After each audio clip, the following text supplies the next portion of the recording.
Welcome back to my YouTube channel. This side Akshita Gupta, your NEET Biology educator.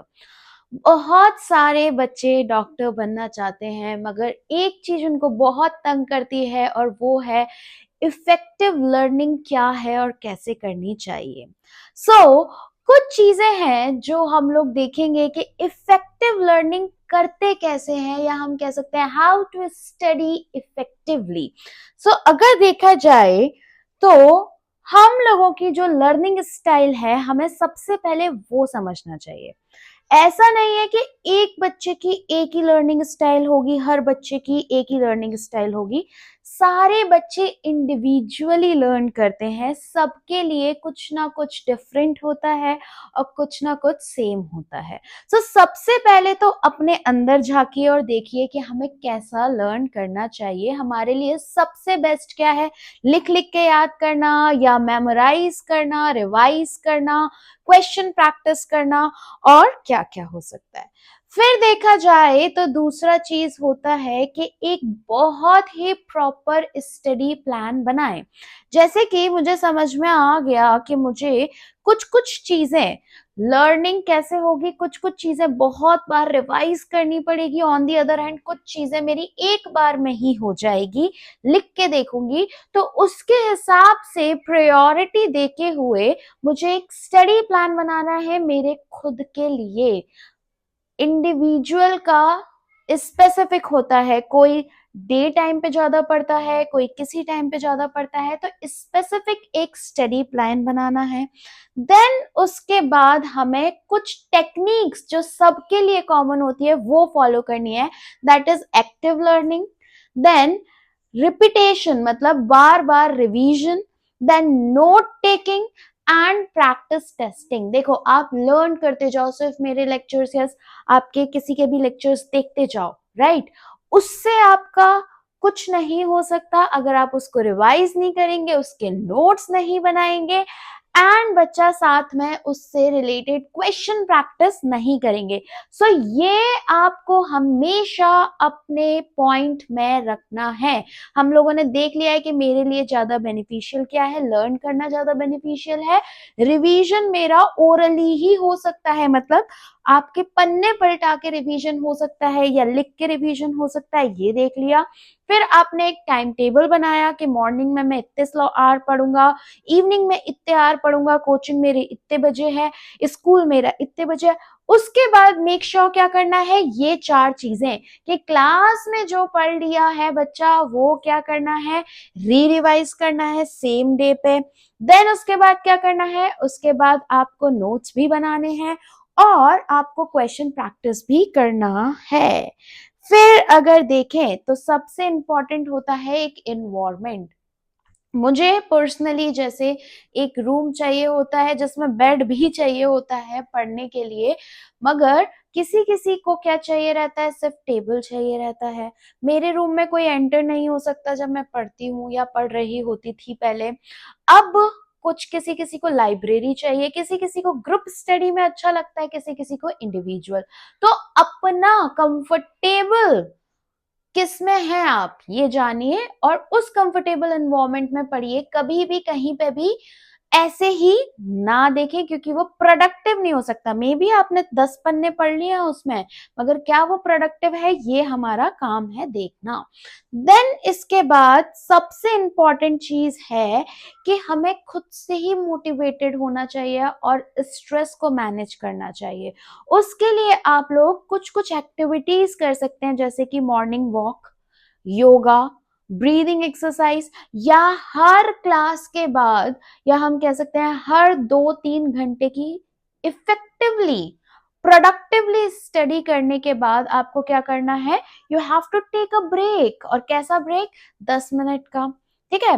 And make sure कि उस break में आप कुछ नहीं कर रहे हो, आप मतलब कोई पढ़ाई की टेंशन ना ले रहे हो, आप खाने की टेंशन ना ले रहे हो, नहाने की टेंशन ना ले रहे हो, सिर्फ अपने लिए एक टाइम निकाल रहे हो, राइट? जिसमें आप खुश हो, जिसमें आपको लगे कि हाँ सब अच्छा चल रहा है।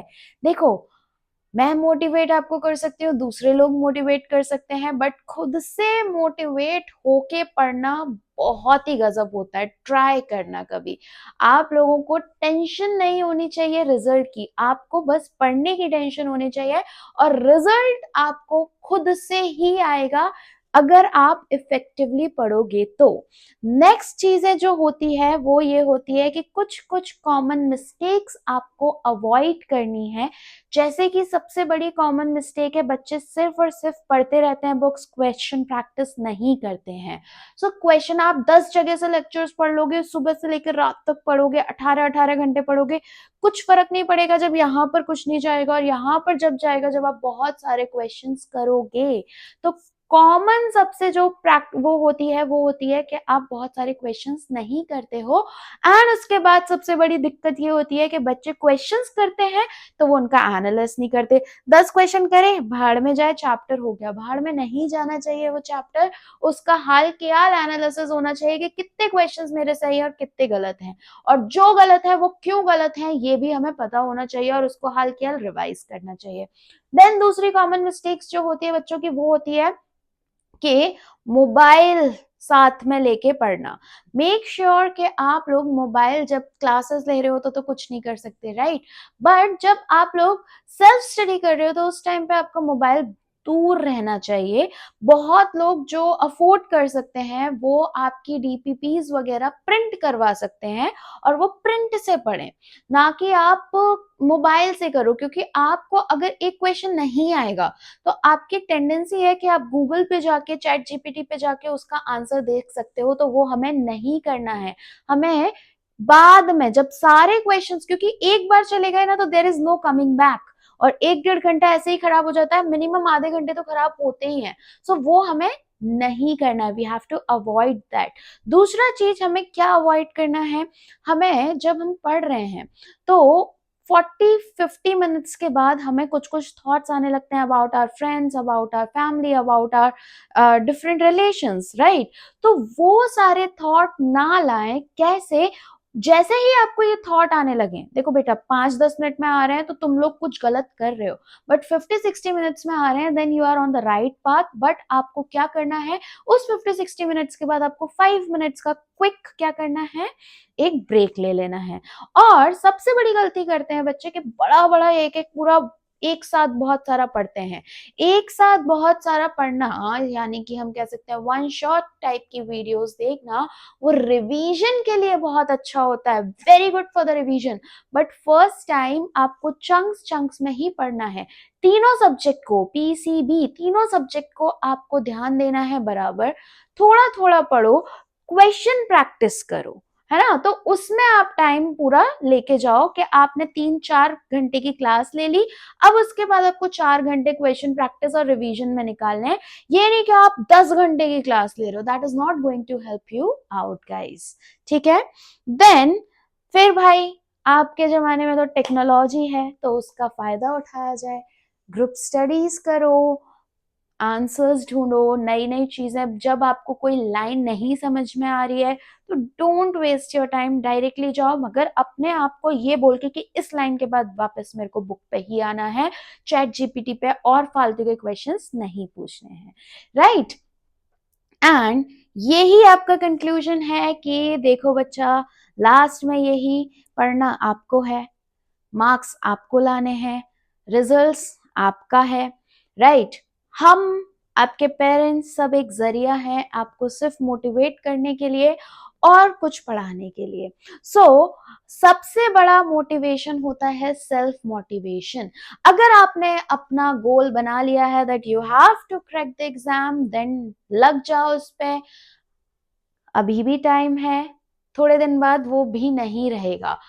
Do practice questions, do revise, make short notes for the last moment, and that's all. Thank you so much. I have a nice day. If you like this, do share it with your friend. Subscribe the channel. Bye bye.